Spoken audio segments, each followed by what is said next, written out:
one of the other benefits of this is the amount of money you need to play in this arena as a buyer of paper Yes. shrinks. You don't need as much. I mean, Yes. the whole note's 81,000. To buy 10 years is only 54,000.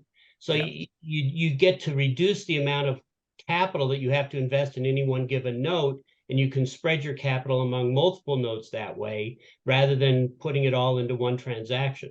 So it gives that strength as well to the note buyer or the partial note buyer of expanding their market, their opportunities. Yeah. So Mark, when you've told, what is the biggest hurdle most of these seller originators and so that struggle with this concept? What are some of the questions or pushback you've gotten on this? Well, the big question is what happens if the buyer pays off early? Mm-hmm. That comes into play. And then the second question is what happens if they don't make the payments and there's a foreclosure. So those are usually the two key elements that have to be addressed. When we do a transaction like this, we create an alternative amortization schedule. And that amortization schedule shows what our involvement is for the period of time that we have that note. And it shows what the balance is at any given moment of that time. So we may buy 15 years of option 2. Yep. And 5 years into the deal, the buyer pays off. Mm-hmm. So we would look at our amortization, our 15-year amortization, see what the balance is based upon what we bought the note for. Sure. And then we just pick that balance, and that's what our return would be. We would collect that amount of money, and the seller of the paper would get the rest.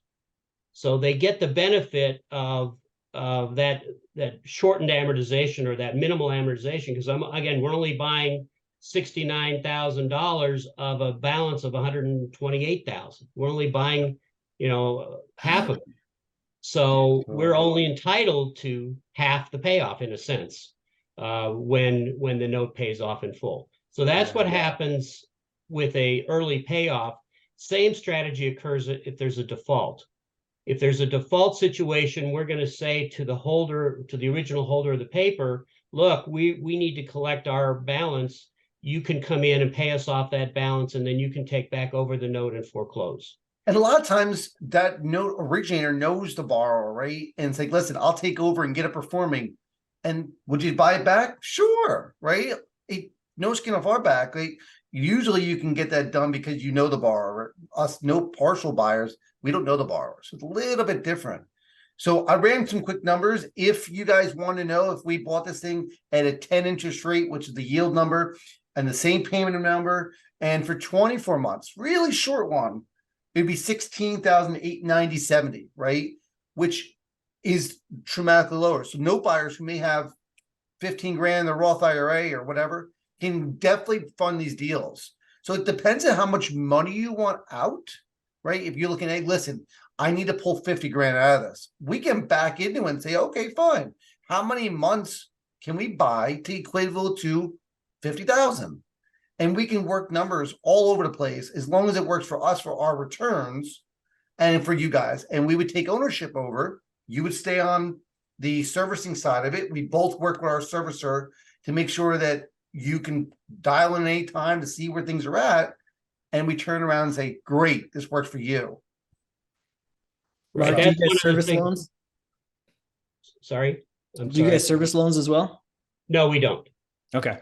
We have a third-party servicer handle it. It makes life a lot easier when you have that independence that way. Yes. Absolutely. And plus it converts back to the seller the paper easier. If we're not collecting those payments, if somebody else is, it's a simple matter of signing an assignment back and it's done. And we encourage you, those who are creating notes, please use a servicer when you create the note for payment. It's like a property manager. It's crucial in our space to do that for multiple reasons. Monthly statement going out, the end of the year tax paperwork, all that stuff most originators are not doing, and you need to start doing it. But right. So when people do this, there's an amortization schedule that shows I'm going to ask a dumb question here, a softball question. in the beginning of amortization schedule, what gets paid more, the interest or the principal? That's the interest. That's a softball Right. for sure, David. Yeah. Yeah, it's all So there's a interest there. ton of UPB left at 15 years or 20 years or 5 years after. That's a ton of money to collect that when this thing pays off, all we're doing is really collecting the beginning interest, and you're collecting all the money in the back end, which is awesome. So we encourage you guys to think about the strategy. But again, we would rather do this with a loan that either there's no first or this is the first, or that the partial purchase would pay off that underlying first, to make it cleaner, easier, and more attractive. And for you guys who are doing this, you can, if you're doing 80-20 loans that some of the bigger players are suggesting, you could do this with both of them or one of them, or, at any time. And you can sell a partial, then sell another partial after that one's done, and do another partial after that one's done, all along the way. You would Well, actually make more money that way as a seller. Yes.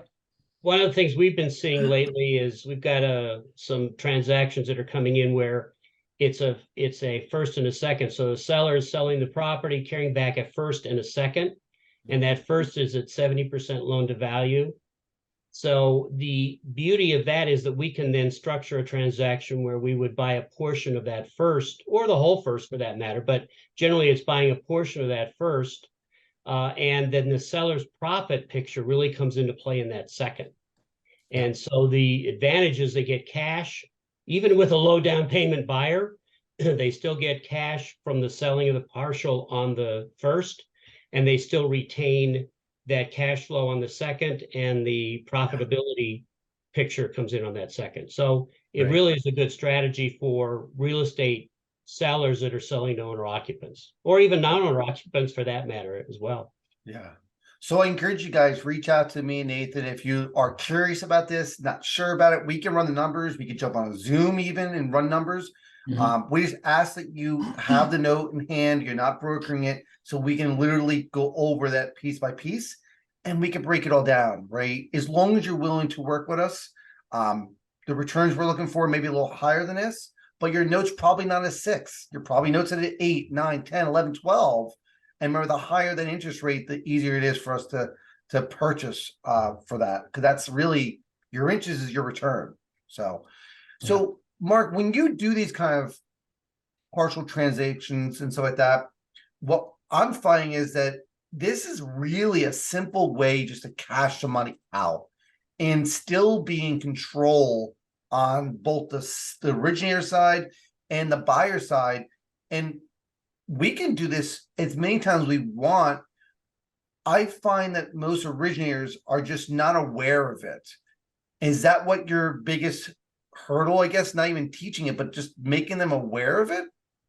Yeah, it's always jaw-dropping when I talk to a real estate agent who hasn't seen this strategy before, and then they realize how they can expand the opportunities to sell more property. In a market like this, when real estate is challenging to sell, when prices are high, interest rates are high, you try to come up with strategies that are going to make sales occur more often. And this is a strategy. And most agents are not taught this. Most agents have no clue about it. And I usually have a conference call with the agent and the seller so that I can explain the strategy to them, so that when they do have a buyer, that they can structure it in a proper fashion. It really works well, but it's a one-by-one educational process. It's a very slow education because it's just not mainstream. Most agents are used to selling with somebody getting conventional or FHA financing. Right. And that's... I'd be curious if you can post in the chat, even on YouTube in the comments, who would like to see us run these kind of deals live, right? And I have this deal and kind of do a Shark Tank kind of idea that, hey, I got this note. What do you guys think? What do you guys see? If you do, put in the comments and chat, and me and Nathan will discuss about having that option for you guys to really kind of narrow down and see scenarios. Because I think it's important to see the math. This is a great layout of what we're looking for and what we're seeing. But tell us what you're trying to learn, what you're trying to do, and what you're doing. And do you have assets that you literally can do this with? Please let us know about that.